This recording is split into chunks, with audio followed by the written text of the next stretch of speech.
In 1978, a young woman walked out of a bookstore in Queens, New York, and vanished into the night. No note. No witness could explain her final steps. Just silence, and a family's worst nightmare. For decades, detectives hit dead end after dead end. Leads grew cold. Files gathered dust.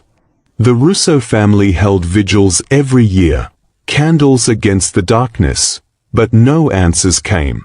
Then, nearly half a century later, a tiny piece of forgotten evidence cracked the case wide open. A name emerged. A predator hiding in plain sight. And at last, the truth began to surface. After 47 years of silence, New York's most haunting disappearance was finally solved. Don't forget to subscribe for more true crime mysteries, where justice may be delayed, but never denied. On a chilly October evening in 1978, the streets of Queens, New York, hummed with the usual noise of a city that never truly slept. Street vendors called out, traffic groaned along the avenues, and neon signs flickered over diners and corner bars. Amid that chaos, one young woman vanished without a trace. Her name was Eleanor Ellie Russo, 23 years old, the youngest of 3 children in an Italian-American family. Ellie worked part-time at a local bookstore while studying journalism at Queens College. By all accounts, she was bright, curious, and full of ambition. On the night of October 14, 1978, she left her bookstore shift just after 9:30 p.m. She was seen by 2 co-workers heading toward the subway, carrying a brown leather satchel that she never went anywhere without. She waved goodbye.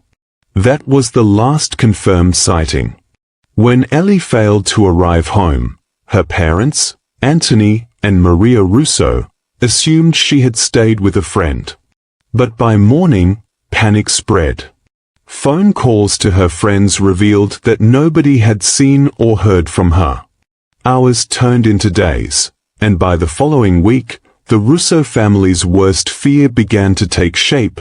Ellie had disappeared into the night, swallowed by the city. It was as if she stepped into the air and was gone, recalled Maria Russo in a 1981 television interview, her voice breaking. The disappearance rocked the Queens neighborhood. Flyers with Ellie's photograph were plastered on lampposts and subway entrances. Detectives canvassed blocks, knocking on doors, questioning store owners, taxi drivers, and late-night patrons. But New York in the late 1970s was a city struggling with crime, financial collapse, and overburdened police forces. Ellie's case quickly became just one of dozens of missing persons files piling up across the boroughs. Despite the urgency, despite the Russo family's relentless pressure on the police, the trail went cold. The initial days after Ellie's disappearance were chaotic. Detectives from the NYPD's 109th Precinct interviewed family and friends, combed through her phone records, and searched for any signs of foul play. Neighbors recalled seeing a dark sedan idling near the bookstore the night she vanished. Others spoke of a tall man in a leather jacket who seemed to follow her from a distance on several occasions in the weeks prior. But leads like these were common in missing persons cases, and without hard evidence, they dissolved into rumor. Police interviewed Ellie's boyfriend, Daniel Miller, a 25-year-old law student at Columbia. Miller insisted he had been studying late at the university library and produced several classmates who confirmed his presence there. Despite being cleared, he remained under a cloud of suspicion in the eyes of some investigators and neighbors. The Russo family's grief turned into activism. Anthony Russo, a mechanic by trade, began organizing neighborhood watches and community meetings, pleading with anyone who might know something to come forward. Maria lit candles every night at St. Patrick's Church. The family's eldest son, Carlo, drove through New York's underbelly, from bars to bus terminals, distributing flyers. Still, weeks passed. Then months. By the summer of 1979, the investigation was effectively stalled. The few pieces of physical evidence collected, a button found near the bookstore, a cigarette but with lipstick, were logged and filed but went untested, as DNA analysis was still a science of the future. Detective Frank Harrigan, one of the original officers on the case, described it years later in an interview. "We hit wall after wall. Every lead fizzled. We didn't have the tools back then. No surveillance cameras, no digital tracking. If someone disappeared in '78, and no one talked, it was like they'd fallen off the earth." The Russo family, however, refused to let the memory fade. Each October, on the anniversary of her disappearance, they held a vigil on the corner where Ellie was last seen. Dozens of neighbors joined. The candlelight flickered against the city's restless skyline, a small act of resistance against forgetting. Yet, as the 1980s dawned, Ellie's case slipped into the dusty archives of the NYPD's cold case files. Other crimes consumed headlines: the son of Sam killings, the crack epidemic, and rising gang violence. For many outside the Russo circle, Ellie Russo became just another face on a faded poster. For her family, though, every day was an unanswered question. The 1980s brought change to New York, glimmers of financial recovery, the rise of Wall Street, and the shadows of drugs and crime. For the Russo family, however, time moved differently. It was measured not in years, but in vigils, newspaper clippings, and police updates that never seemed to carry good news. Anthony Russo grew older under the weight of uncertainty. He retired from his job at the garage in 1989, his back worn from decades of labor. Maria became quieter, devoting herself to prayer and volunteer work at the parish. Carlo married and moved to Long Island, but he remained the unofficial archivist of Ellie's case, storing binders of articles, police reports, and notes in his basement. Every so often, the phone rang with a tip. Someone claimed they saw Ellie in a bus station in Chicago. Another swore they heard her name in connection with a commune upstate. Detectives followed leads when they could, but each ended in disappointment. By 1995, the Russo family had grown weary. They had lived nearly 2 decades in limbo. A journalist from the New York Post revisited the story that year, penning a feature titled, "The Girl Who Vanished from Queens." The article stirred temporary interest, and neighbors once again whispered theories. But without new evidence, it was all speculation. The turn of the millennium brought advancements in forensic science. DNA testing, once the stuff of science fiction, has now reshaped criminal investigations. Families across the country saw decades-old cases solved. The Russos wondered, could Ellie's case be next? In 2003, a request was made to re-examine her file. The NYPD's Cold Case Squad briefly reopened the investigation, submitting the cigarette butt and button for DNA analysis. Unfortunately, the samples were too degraded and contaminated after years of improper storage. Hopes rose and then collapsed. By the late 2000s, Anthony had passed away, never knowing what became of his youngest daughter. Maria lived on, her health fragile, her faith steady. She often said that as long as she breathed, she would keep a candle burning for Ellie. The decades became a blur of grief, aging photographs, and unanswered prayers. The breakthrough came not from a new tip or confession, but from technology, and the determination of a new generation of investigators. In 2023, the NYPD Cold Case Unit partnered with forensic genealogists to revisit unsolved disappearances from the 1970s.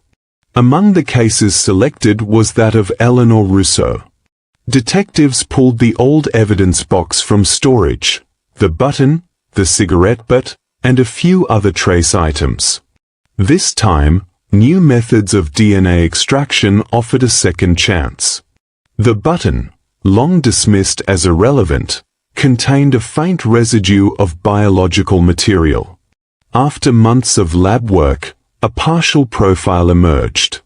Using genetic genealogy databases, investigators began to piece together potential family trees connected to the unknown sample. The results pointed to a man named Robert Hale, who in 1978 had been a 32-year-old cab driver in Queens. Hale had a history of minor arrests, disorderly conduct, drunk driving, and one complaint of harassment from a female passenger. At the time, police had not connected him to Ellie's case. But forensic genealogy now placed him squarely in the orbit of the evidence. Detectives dug into Hale's background. He had left New York in 1980, relocating to rural Pennsylvania. He lived there quietly for decades, raising a family, working odd jobs. He died in 2005 of heart failure, never facing justice. The most chilling discovery came from interviews with former acquaintances. Several remembered Hale as creepy, especially toward young women. One former neighbor recalled seeing him cleaning out his taxi late at night, looking nervous, just days after Ellie's disappearance. As the investigation unfolded, detectives located Hale's surviving family members. A son agreed to provide a DNA sample. The match was definitive. The biological material on the button belonged to Robert Hale. The discovery cracked open a case that had been sealed for nearly half a century. But the question remained, what had happened to Ellie Russo? Where was she? The answer would come months later, in the spring of 2024. Working with Pennsylvania authorities, investigators searched land once owned by Hale. Ground-penetrating radar revealed anomalies beneath a wooded area near his former property. Excavation uncovered human remains, along with fragments of fabric consistent with 1970s clothing styles. Dental records confirmed what the Russo family had long feared: the remains were Ellie's. For 47 years, she had lain beneath the earth, her story silenced by time. Now, at last, the truth was emerging. The discovery of Ellie's remains in Pennsylvania was both a triumph and a heartbreak. For nearly half a century, her family had lived with questions. Now, answers began to crystallize. The forensic team carefully reconstructed the evidence. The satchel Ellie carried the night she vanished was partially preserved, buried near the remains. Inside were fragments of her notebook and a broken pen. Her clothing, though decayed, matched what witnesses had described in 1978. But the real breakthrough came in piecing together Robert Hale's movements. Through interviews with retired colleagues and a review of old cab company records, investigators learned that Hale had worked the night shift in Queens. His route often passed near the bookstore where Ellie worked. Detectives believe that on October 14, 1978, Hale may have offered Ellie a ride. Whether she accepted willingly or was coerced remains unknown. What is clear is that she never made it home. A chilling detail emerged from Hale's police file. He had once been questioned in connection to another young woman's assault in 1976, though no charges were filed. That victim had described being grabbed from behind near a subway entrance by a man who smelled strongly of cigarettes. a detail that haunted investigators once Hale's connection to Ellie became known. Hale's pattern suggested a predator who operated in the shadows, taking advantage of New York's chaos in the late 1970s. Ellie, tragically, became the victim who would never come home.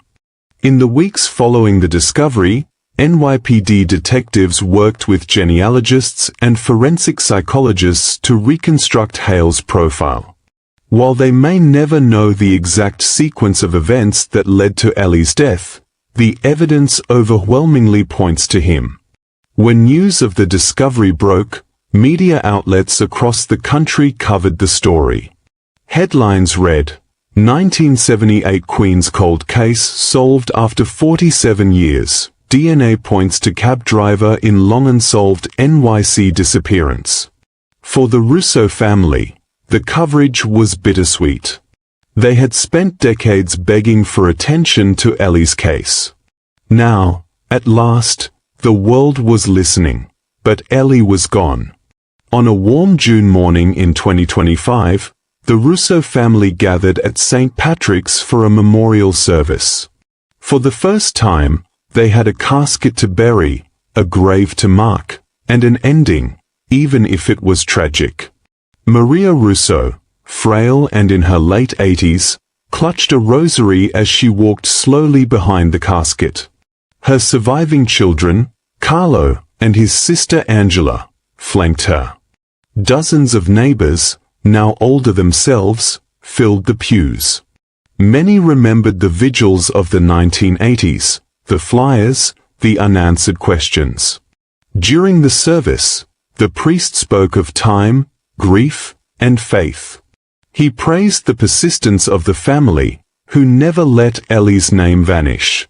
He acknowledged the detectives and forensic scientists whose work had finally revealed the truth.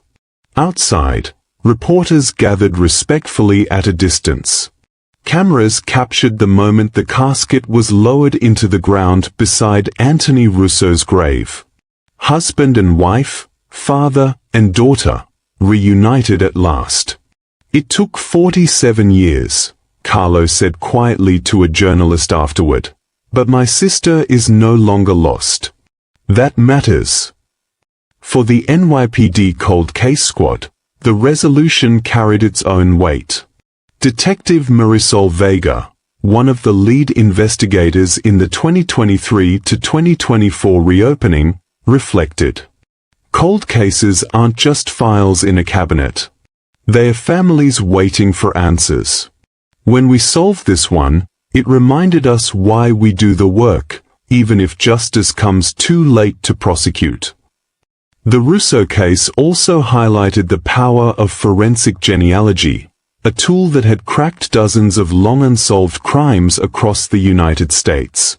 Ellie's story became a symbol of perseverance, technology, and the importance of never closing the door on the past.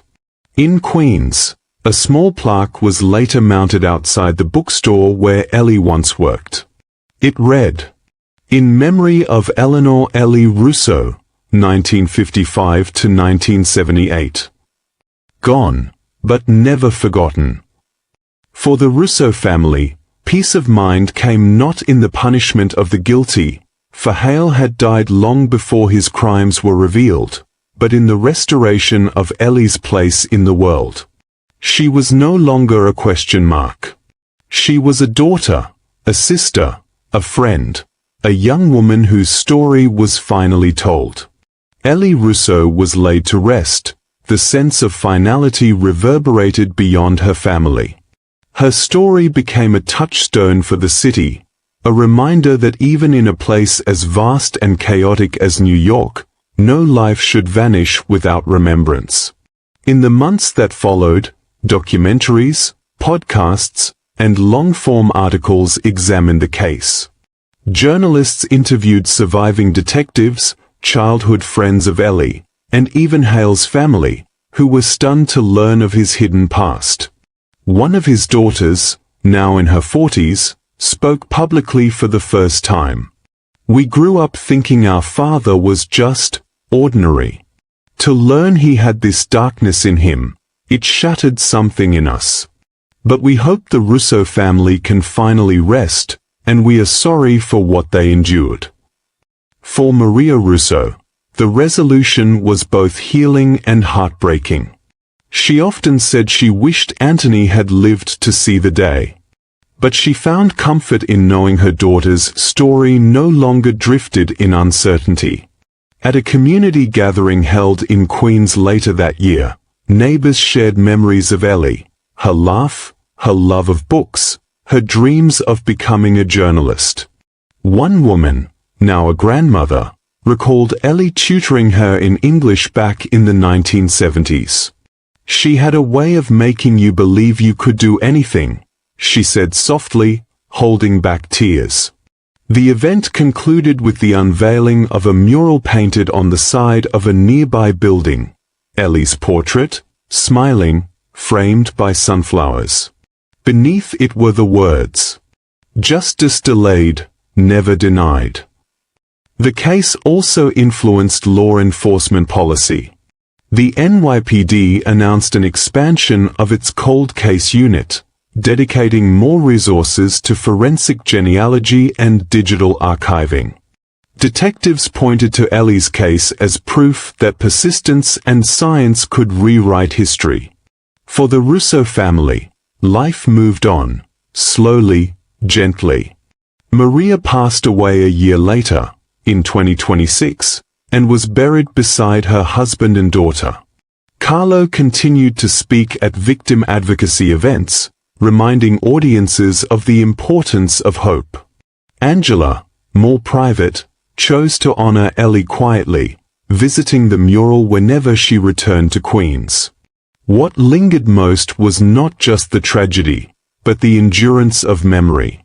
Ellie Russo had been more than a headline, more than a cold case file. She was a young woman who had loved books, dreamed of writing, laughed with friends, and planned for a future that was stolen. Now, 47 years later, her story had an ending. And in that ending, the Russo family, and a city, found a measure of peace. The disappearance of Eleanor Ellie Russo in 1978 was, for decades, one of New York's haunting mysteries.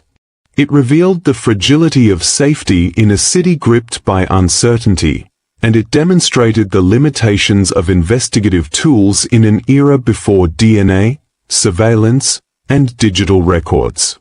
Yet, her case also underscores a deeper truth. Time does not always erase, nor does it always conceal. Sometimes, it preserves. Evidence, though fragile, can survive. Families, though worn by grief, can endure. And with enough persistence, truth can surface even after nearly half a century.